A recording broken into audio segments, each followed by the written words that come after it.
Welcome back to the 179th episode of the Daily Flip podcast. I'm your host, Alex.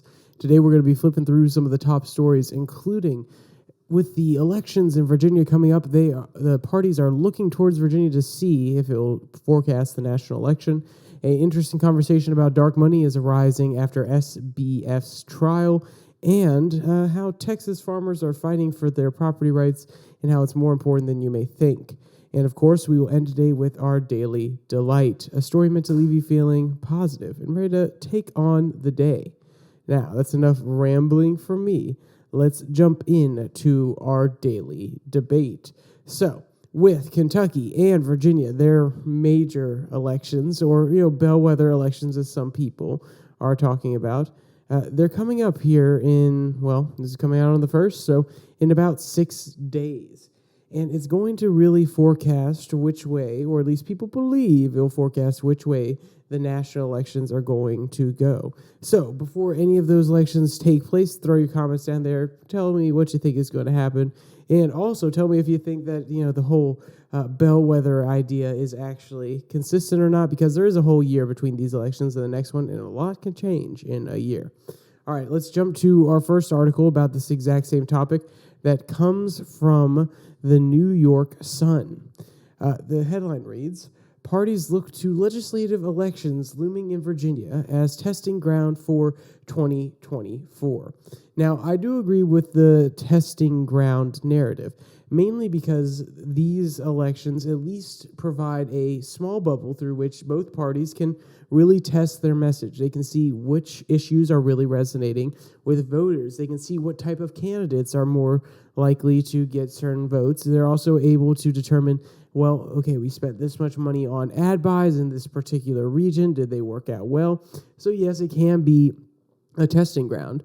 But also the whole talk of, if the Democrats win here in Virginia, then it means that we're going to win the national. Or if the Republicans, sweep the House the House of Delegates or the Senate in Virginia, then that means that we're going to totally sweep the national election. Like I said, a lot can change within the space of 1 year. But, I'm doing a lot of rambling, talking. Let's grab a quote from the article so you can understand where the New York Sun is coming from on this one. Quote, "On November 7th, voters in Virginia will head to the polls for the General Assembly and State Senate elections, and the results will be closely watched as national political parties prepare for 2024. At the center of the campaign are Governor Youngkin and state Republicans' proposed 15-week abortion ban, which they are pushing as a compromise position on the issue." So let's pause there real quick. You can see there, this is again putting forth a policy proposal to really see, hey, is this going to get, or is this going to vibe? Is this going to jive with the voters? 15 weeks, for a lot of people, that feels like it's not enough. For a whole large majority of other people, it feels like it's just right. And for some people, it's like, whoa, we are being way too restrictive. So they're floating these sort of ideas. They're floating these different policy proposals. If part of Cameron's campaign is that he doesn't believe in abortion at all. He says that it's wrong, whether even in the case of rape and incest, which is a position that not everybody holds here in America. But based on, this sort of thing with the 15-week ban and Cameron's, policy positions, especially with the attack ads that Bashir's been taking out on him and really highlighting it, it will allow the Republican Party to really gauge where everybody is going in to this next election, because abortion has been on the top of mind of a lot of voters. And the Democrats really believe that they can reframe this still around the Roe v. Wade battle that happened in the Supreme Court. They can talk about abortion and make it another key issue in order to get themselves back in power in Washington. So the Republicans, they have these two different stances in two, I'm not going to say they're similar states, but in two different states, and it will actually give them a good idea as to where a large majority of the population stands. Quote, "If Republicans are able to post big wins in Virginia, the state-level strategy could serve as a blueprint for the national Republicans struggling to find a popular message on abortion." That's what I said, but a little bit more refined and not so rambly. It's almost as if they do this for a living and they can actually, make concise statements that get the point across rather than rambling. Oh, wait, I'm doing it again. Sorry. Quote, in the campaign, Democrats and Republicans in the state have rolled out ad campaigns focusing on abortion and painting their opponents as extremists. Democrats have highlighted the policies adopted by Republicans around the country that ban abortions and bans and bills which have not yet passed, sponsored by some state-level Republicans in places like Texas, to charge women who receive abortions with assault or homicide. So, you can see, as I mentioned, abortion is a thorny topic. Republicans know that they need to get away from this, or at least they need to find a message that's going to work. And the Democrats, they are outright saying, hey, at the end of the day, we know that a certain segment of the population doesn't like how hard these Republicans are wanting to crack down on these, different practices. So we're going to advertise this particular way. It's a proving ground for both parties. Quote, what is happening all around us, one Democratic ad says. MAGA Republicans in Richmond want Virginia to be next, defunding Planned Parenthood, a total abortion ban, no exceptions, women and doctors in jail, end quote. So yeah, that's a pretty, I don't want to say outrageous, but that's a pretty bold statement. They're outright saying, okay, nope, women doctors in jail, they're going to completely defund Planned Parenthood, the total abortion ban. It kind of feels like it's the concessionist argument, like, oh, well, if we don't do this specifically, everything's off the table, everything's gone. The Republicans can't be moderate whatsoever. And of course, when you're advertising, when you're trying to make a case for yourself, when you're trying to paint your enemy or your adversary as someone who is not going to be reasonable, of course you're going to take this tact. But also, I think that will be a very interesting thing to look at going into 2024. If these tactics don't work out for either side that are using attack ads that are being harsh and overly critical, maybe it will actually tell the parties, hey, maybe attack ads don't work. Because I've talked to a lot of people on the ground who they don't like the attack ads that come out from either side. I've heard this from people in Kentucky. I've heard this when I was back in Virginia. They say it feels dirty. It feels like they're being really, really slimy when they're attacking somebody else. And yet, the message still does get through, and yet some people still vote based on them, and even those people that don't like it still are influenced and vote based on that. So maybe if these strong attacks don't work, the Democratic Party will actually, or the Republican Party will actually change their tact. I highly, highly doubt it, but you never know. Quote, Mr. Coleman says that the elections will be a testing ground for messaging from both Democrats and Republicans. Of the recent Republican messaging, Mr. Coleman said the GOP is trying to take the bull by the horns by calling Democrats extremists on the issue. This strategy was deployed last year in Arizona by venture capitalist Blake Masters, who lost the Senate race. End quote. So this is something, hey, at the end of the day, Arizona tried it. It didn't actually work out that well. Maybe they're finding a new way to do it, and maybe by taking the bull by the horns, maybe people have had time to shift. Roe hasn't been on the mind as of late. And when I say that, of course, it's been in the political cycle. It hasn't gone away because the Democrats know that it's an important issue for them. But also, it's not as fresh in the minds of people, and they've had time to live with the new reality and realize it's not a neo-fascist state where they're constantly jailing women and doctors. There's the odd case here or there, but it's not happening every single day in every single locality that has tighter abortion restrictions. So maybe this is the time that could actually end up working. But also, I think that going forward, there's an interesting line that the Republicans need to be able to walk. And that's because at the end of the day, you don't want to piss off people by being more involved in their life.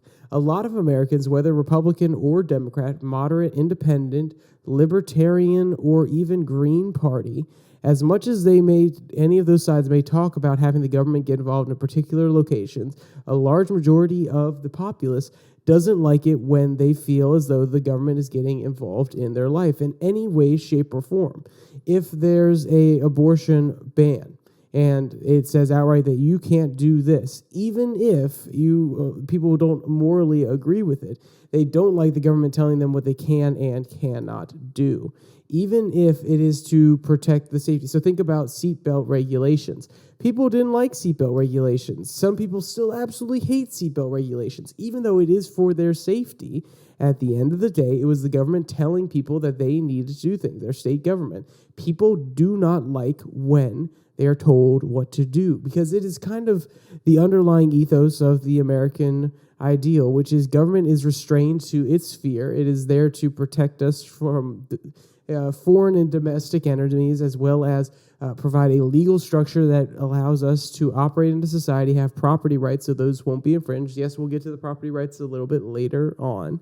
So the idea that government's getting directly involved in your life, it kind of goes against some of the American way. We're also kind of rebellious, or at least we've been defined by our revolution and our rebellion, and that still kind of sits with the people. And we have a tiny bit of an anti-government sentiment. Not everybody does, but a large majority of the populace does as they get out there in the world and they realize how the government infringes. So the Republicans and the Democrats need to be very careful moving forward here, and I think the Republicans especially, because even if they believe ethically and morally their stance is 100% right, getting directly involved in people's lives looks like too much government involvement. And that is not something that historically voters, no matter what side is doing it, if they are getting more involved in your life, voters don't tend to like it. And there's one more little aspect to this article as well that talks about how important this could be for Glenn Youngkin going forward if he wants to make a presidential bid in the future. Quote, the Virginia elections will also be closely watched due to Mr. Youngkin's involvement in the race. Mr. Youngkin has of late come under some pressure from big donors anxious to find a viable alternative to President Trump to enter the Republican presidential primary, but has so far declined, saying he's focused on Virginia. Mr. Youngkin's way of dismissing presidential ambitions has, however, only heightened speculation that a big win in Virginia could be the first step in launching a late entry into the GOP primary. And maybe that's a possibility. I think, one, Virginia shouldn't lose him too early. They need to keep him as long as possible. That is my biased opinion. And I say that because as a person that has lived in Virginia underneath Youngkin, you barely hear his name unless it's an attack from the other side of the aisle. And as someone who doesn't like government being too involved in your life, I like that. When you don't actually hear the names of the representatives, because they're doing something outrageous, they're putting a new bill through that's somehow impeding or limiting something that you can do, or the governor's name isn't brought up that much in a way that implies that you are having some right changed or some major changes coming. I kind of like that. I don't like the government being too involved. I would rather have a government that has a whole bunch of surpluses like Virginia does now under Glenn Youngkin. Then again, some of those were handed off to him after COVID, but he kept them rolling. He didn't go into a deficit. So, I think Virginia needs to keep him a little bit longer. He needs to get a little bit more bona fides in running a state. And also, just stay out of this political cycle. It is toxic. It could ruin your career. Give it time. Be patient. He is a man who waited long enough to get into the Virginia campaign at the right time. So I think he's smart enough and patient enough to get on the stage in the future. Now, DeSantis may be a little bit of a problem. Then again, DeSantis is young. Maybe he could do something a little bit more politically advantageous to him and then be president in 20 years. Who knows? But my point is, I don't think he's going to jump in. I don't think he should jump in. And I think he should hold his political capital for a little bit longer and keep getting wins in Virginia, even though the donors are really obsessed with him because they just don't like Trump. All right, let's jump to our second article that comes from Real Clear Politics. And the headline reads, SBF trial should spur dark money legislation. So obviously, anybody that's followed the saying Sam Bankman-Fried kind of stuff is acutely aware of how much money he was donating to both sides of the aisle in order to make sure that he would have a seat at the table if anybody was to get in, and in order to have some sort of influence over the future legislation that could affect his company, or even just to have the ear of powerful people so that he could have some sort of influence, maybe not even just directly on crypto, but just in general, because he also wanted to be what was the word he used, a conscious capitalist, or I'm trying to remember the exact phrase he used, but basically he wanted to use his money in order to affect change in the world. And guess how you do that? You have influence. You donate to the right people so they listen to you and they actually care about what you have to say, because you may not donate to them again in the future. Well, with the trial going on, there's lots of talk around this, and there's more talk about the people he donated to, and also the practice of donating a whole bunch of money to different legislators on both sides of the aisle and the influence it can win you. Quote, last week, the trial of former crypto billionaire Sam Bankman-Fried, details emerged about how the now disgraced entrepreneur attempted to co-opt U.S. senators from both the Republican and Democratic parties. With a $50 million in donations in secretive dark money vehicles linked to both parties' respective Senate leaders, Chuck Schumer and Mitch McConnell, Bankman-Fried presumably sought to influence future crypto regulations. Had the 31-year-old former crypto king not run afoul of the law, we might have never learned of these donations. The only reason the American people are aware of this influence buying is because Bankman-Fried allegedly made the donations with stolen investor money. Had Bankman-Fried not been the head of a company engaged in criminal acts, the dark money contributions to Schumer, McConnell, and other members of Congress would presumably have been legal and likely never come to light. So, what the author's getting at here, at the end of the day, it's legal to do most of this stuff. The only reason it's coming out, like they directly said, is because he is on trial, because he was a scumbag, because he was stealing his people's money, his customers' money. So it really raises the question at the end of the day, do you want that to be the case? Do you want it to be legal that billionaires can spend money and give it to both parties? It's not like, let's be clear, he was a Democrat. He was much more of a Democratic supporter. But if he's trying to hedge his bets, he's giving money to both sides. He's trying to make sure that both sides of the aisle can at least come to his perspective or listen to his perspective. And guess what? That is no longer a democracy formed by the people. That is a democracy formed by the people that can buy the people who make the legislation. I'm sorry. I'm not trying to be too cynical. I'm not trying to be overly jaded. Yes, those politicians, they don't solely care about donor money. But when they're so obsessed with getting back into office, when they're so obsessed with filling their coffers, with filling their campaign funding limits or goals so that they can get more people like them into Congress and Senate so they can pass things that are important to them and their donors, then some of the small concerns of the people most definitely get drowned out. So am I being naive? Am I maybe being a little bit jaded and cynical? Sure, I am definitely doing that, and I will fully admit it. Because when cases like this come out, when there is such blatant influence buying, if you buy influence on one side of the aisle for certain issues that you find very important, and you know that only one side of the aisle resonates with, hey, okay, I understand where you're coming from. At least you're more politically motivated. You care about a particular issue, not how it can directly benefit you. This is the most obvious case of buying out both sides in order to benefit you. Just like there are plenty of lobbyists for pharma that go to both sides, just like there are plenty of lobbyists that go for the military to both sides. There's no denying that. And yes, you may be saying, well, Alex is the most blatant and obvious. I'm saying that this is the most blatant and obvious single person trying to do this. There are plenty of industries that do it that are also blatant and obvious, having their galas where everybody comes, having different speaker fees that they give out to multiple people on both sides of the aisle. But it frustrates me so much when this sort of thing is put out there. And also, it doesn't get much traction. A lot of people have been talking about Sam Bankman-Fried, but not about the way he's trying to influence politics. They care about his trial as a cultural phenomenon. No.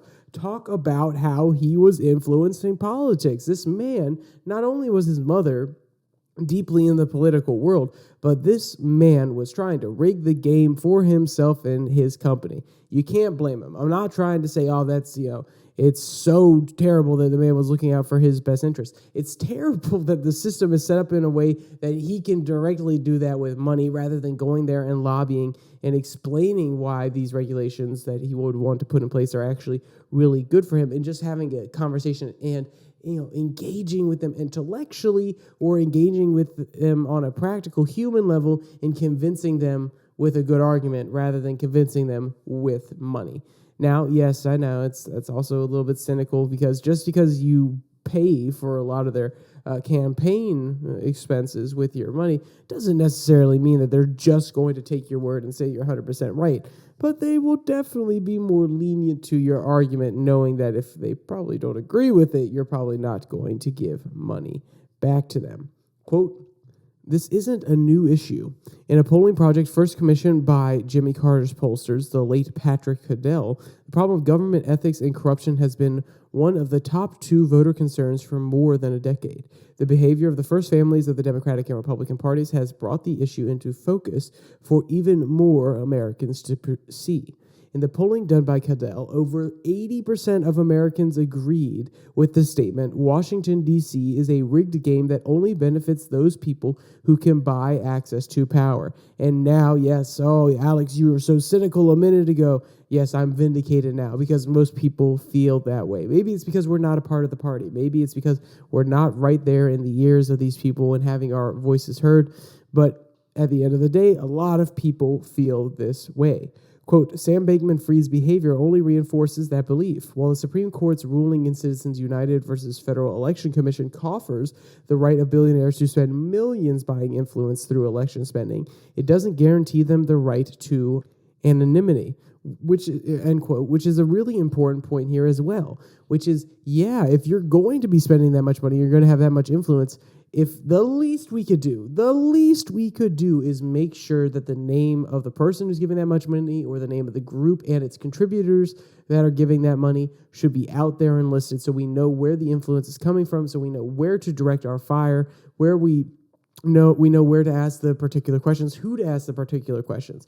Because let's think there's a dark money group. And I don't like using the term dark money group, but there's a money group. Well, it's basically the same thing. There's a group of people who want to influence things, and they create a fancy nonprofit name, or they create a fancy corporation name, or an influence campaign company name.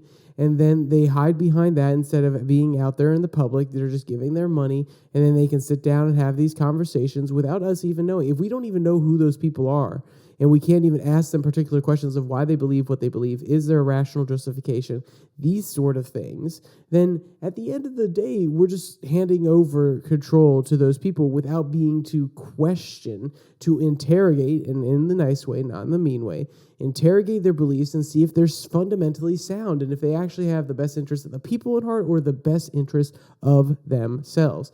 And it is outrageous that we have come to this point. Sam Bankman-Fried's trial is a cultural phenomenon. It should be shifted into a political phenomenon, and it should be more deeply examined, and more people should be paying attention to this. I know the Wall Street Journal is running a special podcast series where they talk about it. I've listened to one. I don't care that much about Sam Bankman-Fried. To be honest, I didn't ever buy into his crypto game anyway, and I'm not saying crypto in general. I have crypto assets, but I didn't buy into FTX because I didn't trust them. But even then, it wasn't just because, oh, well, yeah, no, I knew the fundamental. No. I had no idea what was going on. I had no idea that they were being propped up. I didn't trust anyone besides the first one that I went to, and then I put all of my crypto into cold storage and haven't touched it, haven't bought any more. I'm just leaving it there. It was money that I was willing to lose at the time. Lost a good chunk with everything that happened after the COVID years. But like I said, I don't care about him that much. I don't care about his habits. I think they're kind of funny. I don't care about him losing his company. He deserves it because he was doing really crappy things to customers, and he was being really underhanded. But I do care about the political implications of what he was giving his money to, that he was also getting fraudulently. That's important. But also the implications for the wider political sphere. And that's what I think we should be talking about. But that is just my jaded opinion. So let's jump to our final article that comes from the Washington Examiner. A Texas farmer's fight for justice could have major implications for property rights. So I know it feels like we're kind of all over the place today, and I'm not trying to be, so crazy, like I said, all over the place. But all of this really speaks to the fact that politicians are kind of out of touch with what the average person cares about. At the end of the day, there are politicians pushing for Glenn Youngkin to get out there for the 2024 presidential race. They're using Virginia as a way to understand where the populace is because they don't truly understand where they are right now. The last one is about the billionaires and the millionaires using their money in order to influence these powerful people and not listening to their average everyday constituents. And this one is about the government infringing upon people's property rights, which is the fundamental, one of the most important, if not the most important right that actually should be valued the highest in this nation. So all of these are about politicians not understanding where the populace is. So what is this article really about? I would love to pretend that I have it all memorized, but I'm going to read a quote so then you can understand what's happening here. Quote, in the 1930s, Richie DeVille's grandfather purchased a farm in Winnie, a little town in eastern Texas named after a railroad contractor who prospered. For nearly a century, the DeVille family raised cattle and grew crops on a 900-acre property without incident, until the Texas Department of Transportation started a highway project that had serious implications for the DeVille's land.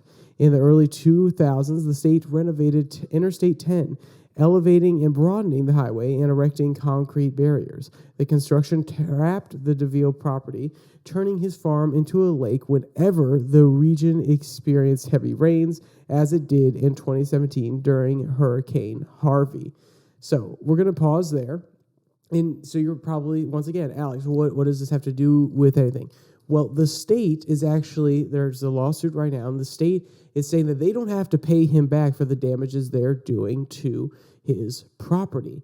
And you may be thinking, well, okay, it's incidental. It's not necessarily like they intended to do blank, blank, and blank. And while I agree, intention is very, very important, especially when it comes to personal action. If I do something in the intended consequences to help somebody but ends up hurting somebody, one, that should be taken into account, but also you can't really dismiss it. Oh, well, I didn't intend to hurt you. I didn't intend to hurt your feelings, so you can't be mad at me. No, I ended up hurting your feelings. You should definitely take the intent into it. The intent should be a part of the question of whether you did something right or not, but the way that it affects other people, you can't say the intent completely cancels that out, especially in the case of the government, who is meant to protect the property rights of its citizens. And when it directly infringes upon that, we're not talking about a person-to-person thing anymore. We're talking about a government whose sole purpose, if you really want to get down to it, its sole purpose is to protect the property of its citizens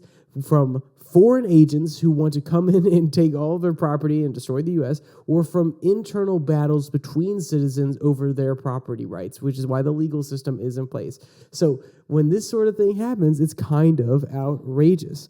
But let me just read one more quote from here so that you kind of get a broader understanding. You can go read this yourself. Quote, in November, the United States Court of Appeals of the Fifth Circuit punted on the matter, arguing the federal courts had no jurisdiction in taking cases against states. The court didn't rule against DeVere. It simply said that the Congress never passed a law allowing Americans to sue states for taking their property. So, the Fifth Amendment's property protection did not apply to DeVere or anyone else. The court's reasoning is strange. Not only does the Constitution explicitly state that no person shall be deprived of life, liberty, or property without due process of law or without just compensation, but the High Court weighed in on the issue as recently as 2019. So, the important part there, shall not infringe property, and also without just compensation. So they're infringing upon the value of his property by creating basically a flood zone on his farm, and then they are not justly compensating him for that. This is a case that needs to go higher. It needs to get to the Supreme Court, and it needs to come down in the favor of the people. You cannot just have your land seized without the government compensating you. You cannot have your land value destroyed and not have the government compensate you, because guess what? If they could just destroy land value, then they could go and build something like a highway around a piece of property they really want for a military base, and then the value plummets because whatever they did around there actually lowered the value, and then they could go in and buy it at a lower cost, which would be a scheme in order to affect the price of the property they're trying to buy. And yes, I know it sounds really, really schemy, but I'm taking it to that logical extreme because then guess what? It could be possible. You need to take it to that logical extreme to truly understand what is going on when somebody is not held responsible, the government whose job it is to protect the property, when they're not held responsible for their actions, it also just, it's kind of scummy. Won't lie. Yeah, I won't lie.